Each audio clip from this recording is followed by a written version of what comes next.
My dear brothers and sisters in Islam, the du'as that are mentioned in the Quran upon the tongues of the prophets are the greatest of du'as. I will mention two du'as that I believe every single one of us should not just memorize but use frequently. All of us know these du'as. There are Quranic du'as on the tongues of the prophets of Allah. The first of them is the du'a of the Prophet Ibrahim, and both of these du'as were said at times of great difficulty, at times of distress, when it appeared that there was no hope left. What du'a did the Prophet say when all hope of this world was cut off? We learn in the Quran and in the Sunnah the du'as of these two prophets. As for the du'a of the Prophet Ibrahim alayhi salam, it is mentioned in the Quran upon the tongue of the Prophet Muhammad ﷺ. But we know from the hadith that the Prophet Ibrahim used it before our Prophet Muhammad ﷺ. And Ibn Abbas narrated that when the Prophet Ibrahim was about to be thrown into that fire. What fire is this? This is the fire of Namrud. This is the fire that for 3 days and 3 nights it was made hotter and hotter. The fire that they wanted to punish Ibrahim with when they accused him of destroying their idols. And instead of responding back, he mocked them and said, no, must be the other idols who killed the biggest one. They must have been jealous of him. So this young boy Ibrahim, probably 14, 15 years old, this young boy Ibrahim alayhi salam, and we learn from the traditions, he was the only Muslim on earth at the time. There was no other Muslim other than him at that time. And he believes in Allah and he rejects the idols. So when these evil people, when these mighty kings surround him and they tell him, unless you apologize and come back to our way, we will kill you in this manner. And they torture him for 3 days, and then they make this fire, and before they throw him in, what does he say? Ibn Abbas said, when Ibrahim was about to be thrown into the fire, he said, Hasbunallahu wa ni'mal wakeel. This is the dua of Ibrahim. What does this dua mean? Why is it so powerful? When you say Hasbi Allah, you can only say Hasbi Allah when you know who is Allah. And then you put your trust in Allah subhanahu wa ta'ala. A heart that doesn't have iman, a heart that is ignorant of Allah, cannot say Hasbi Allah. When you say Hasbi Allah, you are affirming the power of Allah, the love of Allah, the fact that Allah knows who you are, what you're doing, how much you need Him. When you say Hasbi Allah, you are saying, oh Allah, I recognize that when you decide to do something, nobody can come between you and your will. There is no strength, there is no power other than you. When you say Hasbi Allah, you say, I don't care who is against me. If Allah is on my side, that's all that I need.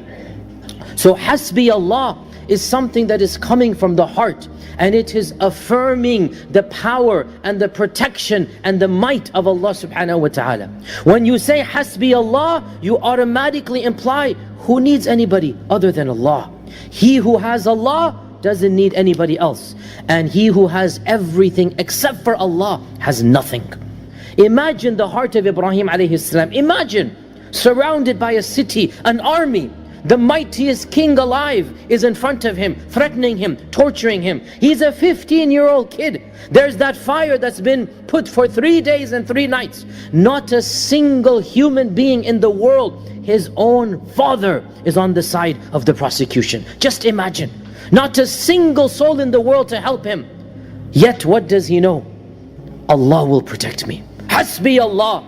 Oh Allah, you are in charge of taking care of these mighty armies. Oh Allah, I turn to you. You will deal with this fire. You will take charge of this whole world that has gathered against me. Hasbi Allah. I only need Allah. I don't need anybody else.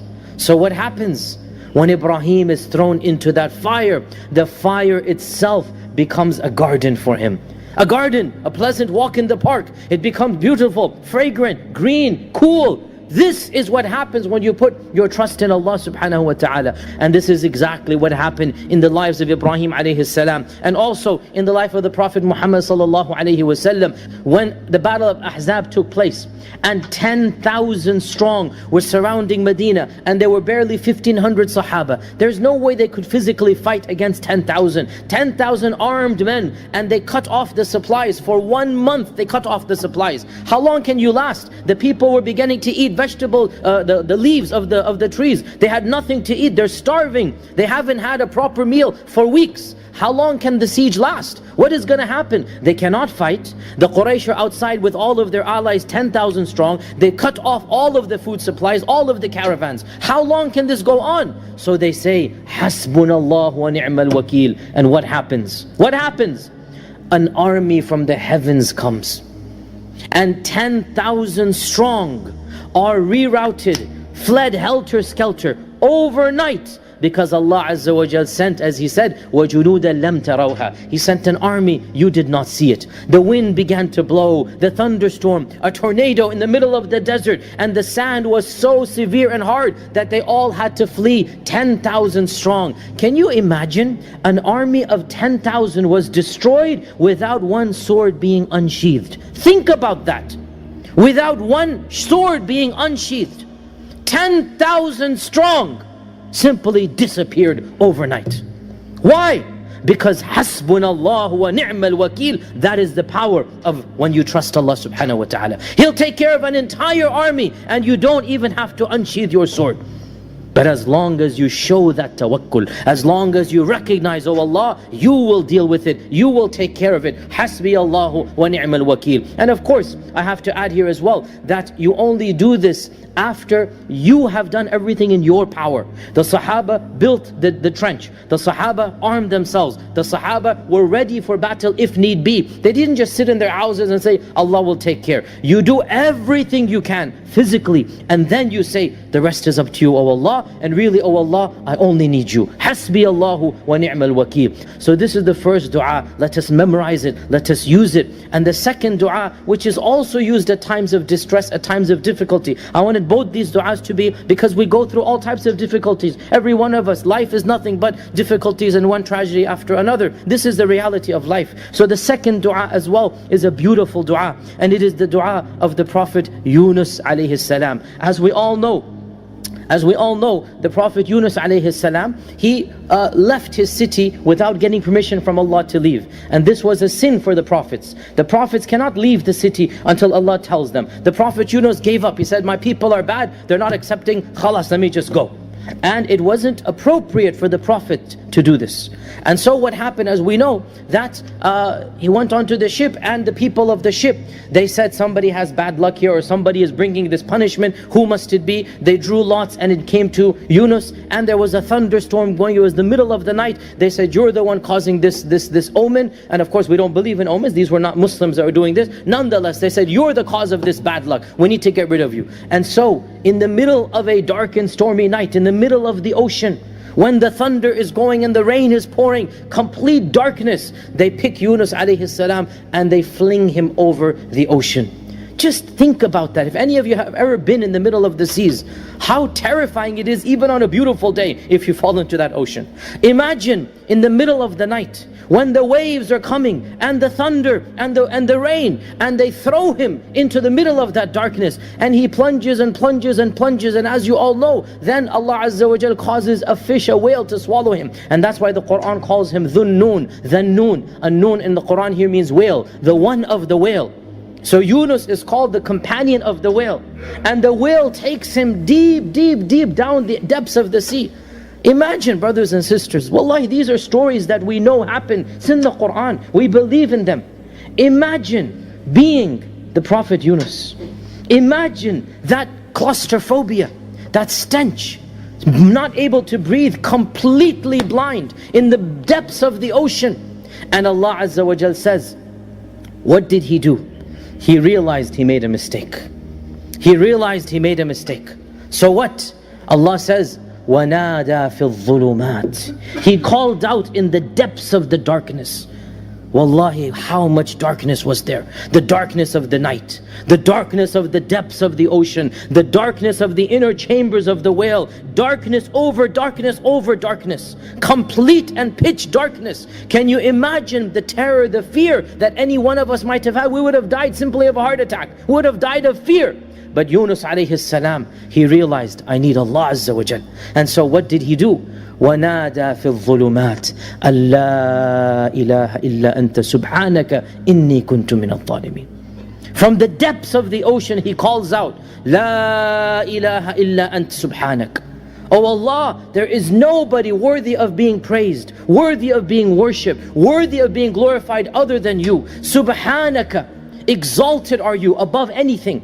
Meaning what? Some people who don't have strong faith, they blame Allah for their calamities and tragedies. They say this is because of Allah, this is because of God. Why is God punishing us? Why is God doing this to me? And this is a common phrase we hear. I'm a good person, why is God doing this to me? La hawla wa la quwwata illa billah. We do not speak like this. We do not accuse Allah of any injustice or evil. Therefore, dear brothers and sisters, when a person says this phrase, La ilaha illa anta subhanaka inni kuntu min al-zalimin, he affirms for himself that I have fallen short. It was my mistake and error. And if this is the Prophet Yunus saying he made a mistake, then where do we stand in front of Allah subhanahu wa ta'ala? And this is the perfection of repentance. You say, Allah, you are perfect, I am imperfect. You are holy, I am sinful. You are the ilah and the God, and I am the marboob and the abd. I am the one who is under your control. And so Allah Azza wa Jal says in the Quran, فَنَجَّيْنَاهُ مِنَ الْغَمِّ. We were the ones who saved him from his distress. And then, listen to this phrase and memorize it, brothers and sisters. It is one of the most optimistic phrases in the Quran. وَكَذَلِكَ نُنْجِي الْمُؤْمِنِينَ.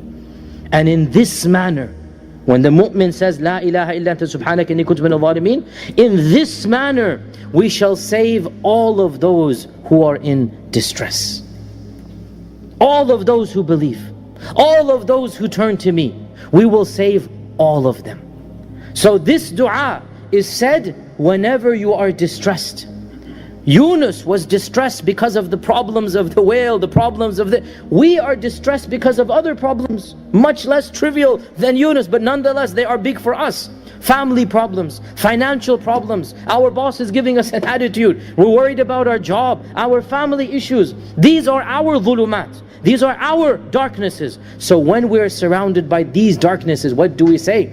La ilaha illa anta subhanaka inni kuntu min al-zalimin.